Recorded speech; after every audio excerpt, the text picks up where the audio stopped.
गुरुदेव के नाम से प्रसिद्ध कांग्रेस के स्टार प्रचारक और मध्य प्रदेश कांग्रेस के समन्वयक भास्कर राव रोकड़े ने प्रत्याशियों के समर्थन में क्षेत्र में परंपरागत पेशेवर अत्यंत पिछड़े समाज के लोगों को संबोधित किया और कहा कि कांग्रेस की सरकार बनते ही राज्य में ओबीसी वर्ग से अलग अत्यंत पिछड़ी जातियों के लिए ईबीसी वर्ग की व्यवस्था दी जाएगी। ईबीसी वर्ग को एससी एसटी वर्ग से अधिक सुविधाएं दी जाएंगी। क्षेत्र के प्रबुद्ध साथियों, माता बहनों, भाइयों, युवा साथियों, हमारे सम्मानीय पत्रकार बंधुओं, साथियों, इसी महीने की बात है, अभी ज्यादा दिन नहीं हुए हैं, ढीमर माझी मल्लाह केवट बर्मन ब्रैकवार सोंदिया आदि उपजातियों के नाम से माझी समाज, माझी वर्ग के लोग मेरे से मिलने आए। वे बड़े असमंजस में थे, बड़े परेशान लग रहे थे। मैंने पूछा, भाई बात क्या हो गई? बोले, सर हम आपके पास बड़ी उम्मीद के साथ आए हैं। हमने बोले, बताइए क्या? बोले, हम इस उम्मीद के साथ आए हैं कि नेताओं ने हमारे कार्यक्रम में प्रदेश स्तरीय सम्मेलन में आने से मना कर दिया है, आप हमें मना नहीं करेंगे। तो हमने बोला, भाई आप क्या कार्यक्रम है? तो बोले, हमारा सामाजिक कार्यक्रम है। तो हम निश्चित रूप से आएंगे। अब तक हम 38 जातियों के प्रदेश स्तरीय सम्मेलन में भागीदारी निभा चुके हैं, आपके भी समाज में आएंगे। तो उन्होंने कहा कि साहब हमारे साथ समस्या कुछ अलग है। हमने बोला, क्या है? हमारी कुछ मांग है। हमने बोला, वो बताइए। तो बोले, हमारे समाज को आदिवासी वर्ग में सन 1950 में ही स्थान मिल गया था। आदिवासी वर्ग अनुसूचित जनजाति वर्ग की लिस्ट में हमारे समाज का नाम था, लेकिन जो उपजातियां है उसमें अंकित नहीं थी। 1970 के दशक में भी माझी समाज, अब तक भी माझी समाज का नाम आदिवासी वर्ग के लिस्ट में है, लेकिन उपजातियां नहीं है। और मध्य प्रदेश में सारी उपजातियां ही है, कोई माझी नहीं लिखता, बहुत कम लोग लिखते हैं। तो हमारे साथ बड़ी विचित्र स्थिति बनी हुई है। हमारा जीवन, रहन सहन, सब कुछ आदिवासियों के समान है, लेकिन एक और हमारे मूल समाज को आदिवासी वर्ग के लिस्ट में रखा गया था, वही अब ये समाज ओबीसी वर्ग में शामिल कर दिया गया। महाजन आयोग की सिफारिश को मानते हुए 1980 के दशक में हमारे समाज को ओबीसी वर्ग में रख दिया गया, और तब से ये समाज परेशान है कि आखिर जाए तो जाए कहां? कोई सुविधा नहीं मिल रही है। जो परंपरागत पेशा था वो भी लगभग छीन सा गया। उद्योग आ गए, उद्योगों के माध्यम से प्रोसेसिंग होने लगी, तो हमारी प्रोसेसिंग का जो हमारा जो कारोबार था वो खत्म हुआ। नदी नालों में पुल बन गए, नाव की जरूरत नहीं पड़ी। फूड प्रोसेसिंग के लिए बड़े बड़े उद्योग लग गए, तो घर का चना मुरा बनाने वालों की कोई जरूरत नहीं पड़ी। इस तरह से हम बड़े परेशान हैं। आखिर हम करें तो क्या करें? मुख्यमंत्री के पास गए, हमारे पूर्व मंत्री जाने माने नेता मोती कश्यप जी गए, तो उन्होंने कहा, भाई हम आपके वर्ग को आदिवासी वर्ग में, अनुसूचित जनजाति वर्ग में इसलिए नहीं कर सकते कि अनुसूचित जनजाति वर्ग को बड़ी दिक्कतें होगी, वो आपत्ति कर रहे हैं, इसलिए हम नहीं कर सकते। और हम आपके वर्ग को, आपके समाज को आदिवासी वर्ग की सूची में शामिल नहीं कर सकते, इसीलिए आपके सम्मेलन में आने को तैयार नहीं है। फिर और भी अन्य नेताओं के पास गए, सबने उनको मना कर दिया। मैंने बोला, मैं निश्चित रूप से आपके सम्मेलन में आऊंगा, लेकिन मुझे एक वचन दीजिए, मैं जो व्यवस्था दूंगा उस व्यवस्था को आपको समझना होगा, और वो जो व्यवस्था मैं दूंगा, अनुसूचित जाति, अनुसूचित जनजाति वर्ग को जितनी सुविधाएं दी जा रही है उससे अधिक सुविधाओं के साथ होगी। तो उन्होंने कहा साहब हमें तो सुविधा चाहिए, हमें तो मुख्य धारा से जुड़ना है, हमें तो विकास चाहिए, इसके अलावा और क्या चाहिए, हम तो सिर्फ विकास मांग रहे हैं, विकास का मार्ग मांग रहे हैं, विकास के मार्ग पर चलने हम तो खुद तैयार हैं, लेकिन हमें कोई व्यवस्था दे नहीं रहा है। तो मित्रों 5 अक्टूबर की बात है, मध्य प्रदेश की राजधानी भोपाल में माझी सम्मेलन आयोजित किया गया, माझी महापंचायत आयोजित की गई। उसमें हजारों इस समाज के लोगों ने भाग लिया और मैंने वहां जो व्यवस्था दिया, तो मित्रों मुझे ये बताते हुए प्रसन्नता हो रही है। प्रस्तावित व्यवस्था के बारे में बताने से पहले मैं उन समाजों के बारे में बताना चाहता हूं जो परंपरागत पेशे से जुड़े थे और आधुनिक व्यवस्था में औद्योगिकरण के बाद, पेशा छूटने के बाद वे गर्दिश में जीवन जी रहे हैं, जिसमें लोहार समाज, विश्वकर्मा समाज, महाकौशल क्षेत्र में कुछ जिलों में गाय बकरी चराने वाला गोवारी समाज, नाई समाज, धोबी रजक समाज। इस समाज की यह स्थिति है कि मध्य प्रदेश के भोपाल, सीहोर और रायसेन जिले में केवल यह समाज अनुसूचित जाति वर्ग में है, बाकी पूरे प्रदेश में यह समाज ओबीसी वर्ग में है। कुमार प्रजापति समाज मध्य प्रदेश के पुराने विंध्य प्रदेश वाला जो भाग है, पुराने 8 जिलों में यह समाज अनुसूचित जाति वर्ग में है, बाकी पूरे प्रदेश में यह समाज ओबीसी वर्ग में है।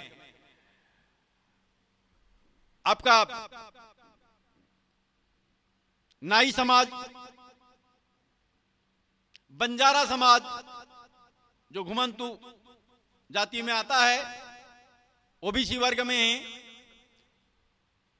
आपका भेड़ बकरी पालने वाला पाल समाज,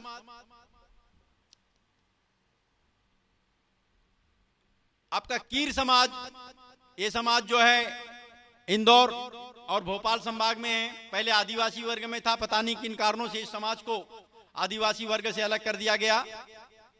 पनिका समाज, ये पुराने विंध्य प्रदेश में अभी भी जो पुराने जिले हैं वहां अभी भी यह समाज जो है आदिवासी वर्ग में है, बाकी पूरे प्रदेश में यह ओबीसी वर्ग में ले लिया गया है। इसी प्रकार गायरी धनगर समाज, ये भी चरवाहा समाज होता है।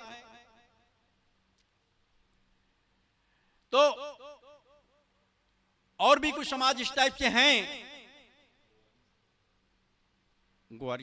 ग्वारी समाज की तो स्थिति यह है कि वे पूर्णतः आदिवासी के समान ही जीवन जीते हैं, वनांचल में ही रहते हैं, गाय भैंस चराते हैं। इन समाज की बड़ी विचित्र स्थिति बनी हुई। कुछ समाज तो परंपरागत पेशा इसलिए छीन लिया गया कि उद्योग बढ़ गए, जैसे फूड प्रोसेसिंग इंडस्ट्री बड़ी आने से ये ढीमर माझी समाज जो लाही मुर्रा चना बनाते हैं, ये सब उद्योगों में बनने लग गया। नदी नालों में नाव की अब जरूरत नहीं पड़ रही क्योंकि पुल बन गए। ऐसे ही सब समाज है जिनका व्यवसाय छिन गया परंपरागत, और अब आजीविका चलाना इनके लिए कठिन हो गया है। तो इन सारे समाजों को अत्यंत पिछड़ा वर्ग में शामिल करने की आवश्यकता है। अत्यंत पिछड़ा वर्ग अर्थात ईबीसी। ईबीसी का मतलब क्या? Extremely backward class. ये क्या नया क्लास होगा? तो आखिर इस क्लास की क्या व्यवस्था होगी? अरे भाई, ये वो समाज है, अगर ये आदिवासी वर्ग में भी रहता है तो आदिवासी वर्ग जो अब कुछ समाज उसमें से जो विकास को मुख्य धारा से जुड़ चुका है, उस वर्ग के साथ भी ये प्रतियोगिता नहीं कर सकते। अनुसूचित जाति में रहता है तो अनुसूचित जाति वर्ग के जो अब प्रगति को प्राप्त कर चुके समाज हैं, उस समाज के साथ ये प्रतिस्पर्धा नहीं कर सकता। इसलिए इस समाज को, ईबीसी वर्ग की जो समाज है, ईबीसी वर्ग की जो जातियां हैं, इन जातियों को एससी एसटी वर्ग से भी अधिक सुविधा देने की जरूरत है, और ये देनी होगी ईबीसी वर्ग की। अब बात आती है, मुझको पत्रकारों ने पूछा हर जगह, ये कैसे होगा, इसका वैधानिक रूप क्या होगा? तो पहले ईबीसी आयोग बनेगा। ईबीसी आयोग ये निर्धारित करेगा कि किस किस जिले में कौन से ऐसे समाज है जो पेशेवर समाज रहा है, जिनका पैसा छूट गया है और जिनका जीवन अब आजीविका चलाना जिनका कठिन हो गया है। ये समाज का पहले चिन्हांकन करेंगे, उसके बाद में उन समाजों का जातिगत जनगणना होगी, उनके आंकड़े निकाले जाएंगे और आंकड़े निकालने के बाद में विधानसभा के अंदर में ये प्रस्ताव लाया जाएगा कि इतने % क्या आरक्षण इनको राज्य दे सकती है। राज्य काहे में दे सकती है? स्थानीय चुनाव, पंचायत चुनाव, निकाय चुनाव में दे सकती है, प्रदेश स्तर की नौकरियों में दे सकती है, तो आरक्षण की व्यवस्था भी दे सकती है। इसके अलावा क्या होगा? प्रत्येक समाज के लिए, जैसे गोवारी समाज है, गोवारी विकास प्राधिकरण बनाना पड़ेगा, धनगर गायरी विकास प्राधिकरण बनाना पड़ेगा, रजक जो समाज है उसके लिए अलग प्राधिकरण बनाना पड़ेगा, कुमार समाज के लिए जो माटी कला बोर्ड बनाया गया है उसको प्राधिकरण में बदलना पड़ेगा, इसी प्रकार कीर समाज के लिए अलग बनाना पड़ेगा, पनिका समाज के लिए प्राधिकरण अलग से बनाना पड़ेगा, लोहार विश्वकर्मा समाज के लिए प्राधिकरण अलग से बनाना पड़ेगा।